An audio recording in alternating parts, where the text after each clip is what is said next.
You tuned in to Infinite Vibes, provided by Taste and powered by Dash Radio. I'm Moran, the man. My lovely co-host DJ B-Lex and D-Lou are in the building.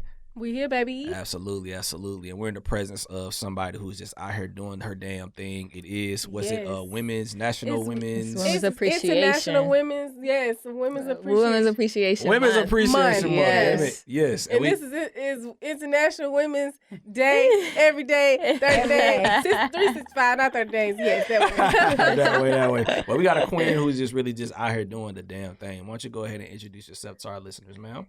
Yes. My name is Des Gray. I am a director and a producer. She's not a director. She's the director, damn it. And she's Suge Knight. Absolutely. And I'm Suge Knight, too. Who's going to run up? And she got artists on deck. Don't let her fool you. Absolutely. Yeah, she's doing her thing. Well, welcome to the show. Welcome to the vibes. Welcome to the energy. Thank you for having me. Absolutely. So, how did you really get started when it comes to, directing? I got started doing directing since, I can remember from back when I was a kid, just playing in my imagination, just not having anything growing up in Haiti. Oh, wow. You grew up in Haiti, next to DR. Yeah. So I'm actually Haitian Dominican. Wow. Yeah, they all are. Don't play with them. When did you come to the States? I moved here when I was 12. Okay. I'm at 12. What was it like transitioning though? Because they speak fluently Spanish. Mm-hmm. You know what I'm saying over there. In DR? In DR? No. In Haiti. Yo, I went to the DR. It speak mad Creole. Yes, I've learned when I was in the DR. Majority of the people that lives in the DR, they are Haitians. Yeah. So if you guys don't remember, a couple years ago, they was burning Haitian people in the DR because their population is more Haitians than Dominicans. 100%. Because when I went to DR, that's how they was teaching me Spanish, but I knew because that was the first time I ever seen somebody that was Latin that was literally dark as that. Yeah. And I was like, yo, this really did intrigue me. I'm sorry, but here in America, they only show us certain images. Yeah. I didn't know that it was Latin people that were that dark. Mm-hmm. And they was like, yeah, Haiti's next door. And, they integrated and, had babies or whatever. Kind of like over here when they came over here. So definitely. Similar. Haiti is really next door. You could literally it's a gate. You know how we separated with water? No, with the DR in Haiti is a gate. You could literally walk in the gate. Wow. Yeah, it's literally really right there. Interesting. Beautiful people though. For sure. So what made you want to get into directing? Was that always your passion? Yeah, it's always been my passion. Always been my passion. Just want to create things for my country. I'm really big on telling stories, and I just want to be that those kids, that I grew up around never had a chance to see. Right. Yeah. What was the first directing activity that you ever did? Because of course now you're in the major leagues, you with celebrities all the time. But what was your first time directing, and how that made you feel once you was able to step into that? Honestly, I've directed before. The first time I actually say I directed something was when I was in college. I directed a whole play. And it was a play about I created this whole play about Haiti, and when I directed it and I just seen everybody, actually number one I sold out. They had to buy a ticket and I sold out my show. And just seeing the crowd and the reaction, I was like, oh man, I could really tell stories. And then from there, I just made that my main focus. Hey, you gotta be a director. You gotta be a director. And I had a chance to direct a music. I've directed some music videos before, but I had a chance to really tell a story again in this video. Little Donald Do Better. I directed that video for him, and I was like, okay, I could do this. Which is your first plaque? You got your first plaque. First gold plaque. Yeah. As a director, y'all, that's major. Yeah, that's fine. Yeah. So what's the creative process for you like? Do you just randomly think of some things and yo, I got to bring this to life, or are you inspired by external things? You know what? I'm so weird, because the way I like to create, I'm always in my head. Mm-hmm. That's the problem. I'm always in my head. So it's when I hear music, I don't listen to the words of the music. I'm kind of the opposite. I listen to the sound. You know, so I create with the sound. You know, just like listening to the beat of seeing like exactly like, okay, if the artist thought about it this way, let me think about it from that way. And then I just kind of like tie it into what they saying from what I see from listening to the sound and what they saying, and then I'm able to create like that. Nice. Dope. Do you have any inspirations as far as like film goes? Yeah, I like Spike Lee a lot. Like Spike Lee is the director. Spike Lee is one of my favorite directors. I'm inspired to make movies like City of God. You guys seen City of God? Yes, that's amazing. Yeah, like I want to make foreign movies, like foreign films. That's why I call the company Foreign Made. You know, like we're gonna be doing foreign films. Now you got a whole team. You're not doing this by yourself. No. You need a team to do this. You know, I have a producer. Her name is Jade. I have management. You know, I have Lisa. I have Tamara. I have a lawyer. I mean, I have PAs.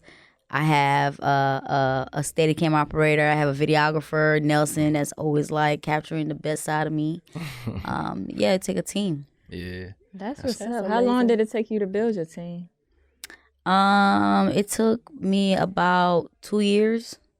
Yeah, 2 years to, you know, of course, like ups and the down and the low and the up, you know. Yeah, 2 years. You had to get people to boot. Yeah, man. What It's was hard. that like? But you know what? You know what? One thing about me though, I'm always giving people chances. That's my problem. After they mess up, or no, it's like you meet people, they be like, yo, can you give me a chance? I want to do this, I want to do that. And then you put them in position. You teach them how to do certain things, but they want you to hold their hands. You know what I'm saying? Like, and I don't really like that, because it's like at the end of the day, like, for you to build a strong, solid team, like everybody gotta want it. You know what I'm saying? Like, just because you're a part of somebody's team, that doesn't mean you're gonna go hard. Like, don't think about being on my team. You gotta think about going hard for yourself. You know what I'm saying? Because like, if I'm not around, something happened to me, God forbid, tomorrow, like, what you standing on? Nothing. You know what I'm saying? Like, you gotta learn how to build your own self up, and then when you're on the team, it's more like, okay, everybody in the team holding a certain position. I like leaders, you know what I'm saying? I don't like followers around me. So like, everybody around me have to be leaders, you know what I'm saying? So we can all learn from each other, and all of us can grow and go to that next level in our lives, because everybody have their own lives to live at the end of the day. True that. Yeah. Now, we actually had the pleasure of watching you at work when you was filming the video for Highland Star, the rounds. Oh, really? Oh, yeah. Remember that stuff? Yeah, that's how we connected. Yeah. You know, we actually saw you, you know, stand over here, do this, do that. Yeah. So how do you... Boss woman. Right. Really, you was really, you know, showing the world that you are a boss, like B-Lex said. So how do you prepare for your shoots? Like, are they stressful when you wake up? Like... No, you know what? Honestly, like, I like to create. So when I'm on set, number one, the only time it gets stressful if I just see like a bunch of people just standing around and they're just looking like no, like what you here for? Like, do something, you know? So I just like to utilize every minute of my time. You know what I'm saying? Like, cause it's like we here for a job. At the end of the day, like, I know it's a fun job, but like, we here for the artists, and we have to make sure that we bring the vision to life, so we can't be wasting time. You know what I'm saying? Like, because you start wasting time, then you don't get the scenes that you want, and then they come back like, oh, you didn't do your part, Des. Right. You know, I just like to be on point. I actually had an experience like that too. Where, Oh, really? Yeah, you gotta be professional, and it's nothing against people that. Because, of course, we're a part of a culture that smokes weed. Correct. You know what I'm saying? And there's nothing wrong with it. But when we come to do business, ain't no smoke breaks. We got to get these takes, these shots. Every minute counts. Every minute is $1. Like, people really do be playing around with it. And I, you know, put some respect on these directors that take their craft serious, period. Facts, you have to. Now, in the directing world, would you say it's still pretty male-dominated? Yes. And being that it's Women Appreciation Month and you are female, you know, in that realm, can you give our listeners like some advice if they are in a role or in a position that's very male dominated, and how do you maneuver? Yeah, in this male-dominated industry, like, it's a struggle every day, right? Especially like being a woman. You know we have two ladies here, because it's like, number one, like, working with a lot of males, egos plays a lot of things in this industry. And then sometimes, like, they'll make you feel this small, especially like if you better than them, they're trying to make you feel this small, so you feel like you're not better than them, right? So like, for my creators that's out there, you know, I don't care if you're a woman, I don't care like if you a cat, a dog, or a man, it don't matter. Like, if you're a creator, you're a creator. Don't let nobody stop you on your mission. You know what I'm saying? Like, because at the end of the day, like, God made us, you know, and I'm really big on that, and I'm very like spiritually in tune with myself. So it's like, at the end of the day, like, who are you to stop me from going to where I need to go? You know what I'm saying? And I've always been like that since a kid, you know, coming from Haiti and coming from nothing, you know, like you gotta have the hustle in you. And then when you have the hustle in you, like especially like being a child and I'm coming from Haiti, like I had to raise myself. So it's like I don't have time for somebody to try to stop me because it's like my whole life I had to take care of me. So it's like, you know, for the creators that's out there, like if you have a mission of becoming whatever you want to become, don't let nobody get in the way of that. Like nobody. And don't get me wrong, it's gonna be hard. You know, some days you're gonna feel like you're not good enough. Some days you're gonna feel like, man, like why this is so complicated. But as long you know like your purpose and you live into your purpose, then forget about competition and forget about, you know, how dominant in this industry can be. Like you just gotta focus on your own path and God gonna create a way.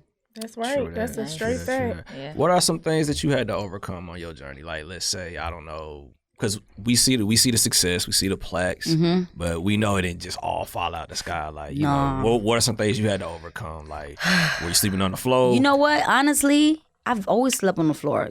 I'm from Haiti. Okay? So, you know, one of the things I have to overcome, like, just doing this is just people just taking your creativity at times. You know what I'm saying? Like stealing from you? Like stealing from me because it's like it comes from like you so hungry. And that's another thing, like creators, and I'll give my advice to them. Like you be so hungry and it puts you in a situation where you start doubting yourself.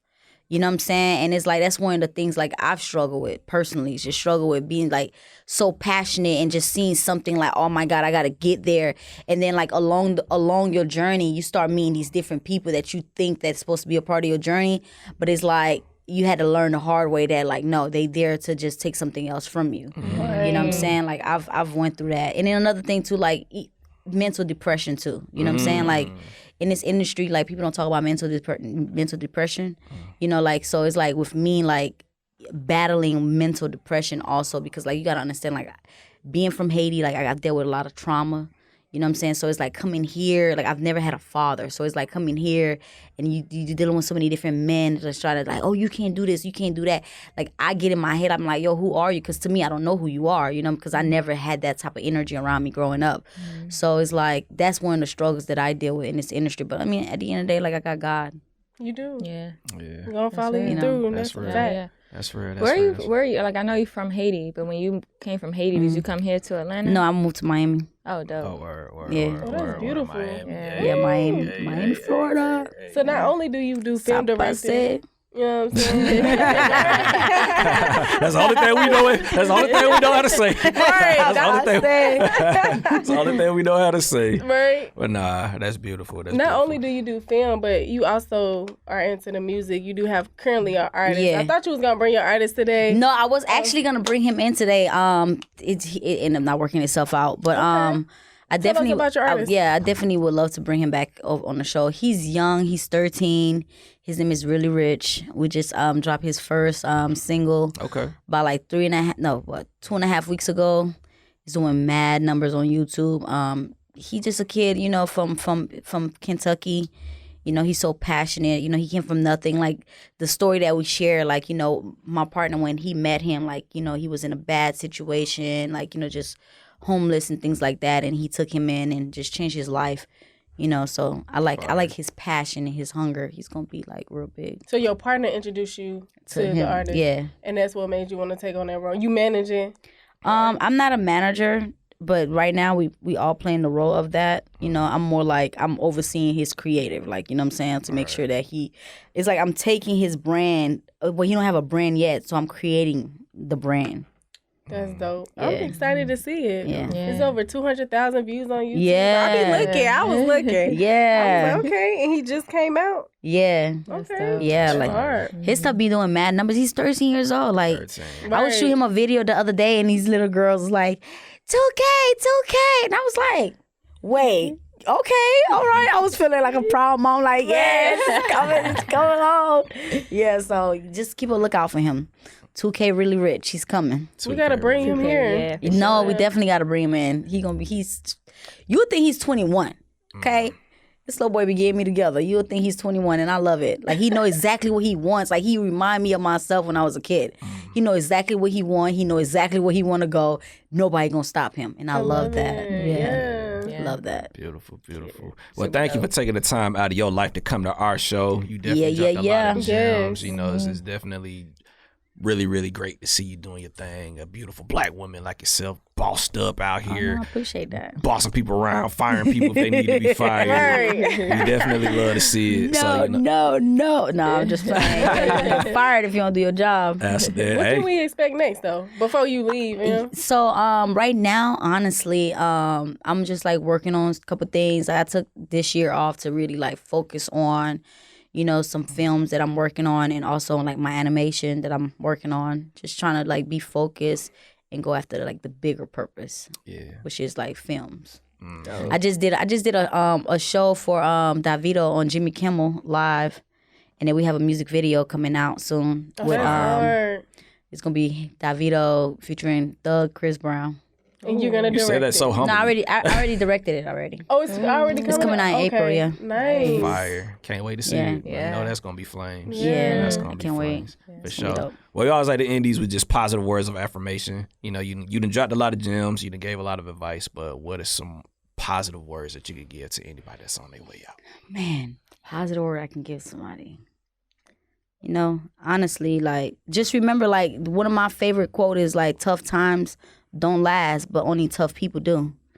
You know, so if you live your life like that, knowing that you're gonna go through tough times, but just remember, tough times not gonna last, then, you know, you'll be okay to actually see like the blessing. Yeah, so like the creators that's out there, like, just follow me on Instagram _DESIRGAY. Shit, did I spell my name right? That's Gray. I'm sorry for cursing. Like, it's Des Gray. DESGRAY_. Yeah, see, I'm over here having a long day. But yeah, to my creators out there, like, don't give up. Like, don't give up. Like, fuck them haters. Don't give up. I'm sorry for cursing again. You can curse. You good. I could curse. Yeah. Fuck them haters. Like, to my creators. Like, for real. Like, people going to hate on us. You know one thing I'm realizing about this industry? What's up? Creative people don't get no credits. Like, they treat us so wrong. Like, they don't get no credits. And it's crazy to me, but I'm going to change that. You know, like, I know that that's one of my God's plan is to change that, because it's like, at the end of the day, like, creative people are important. Right. You know, you guys in here are important. Like, him in here holding the camera is you important, you know?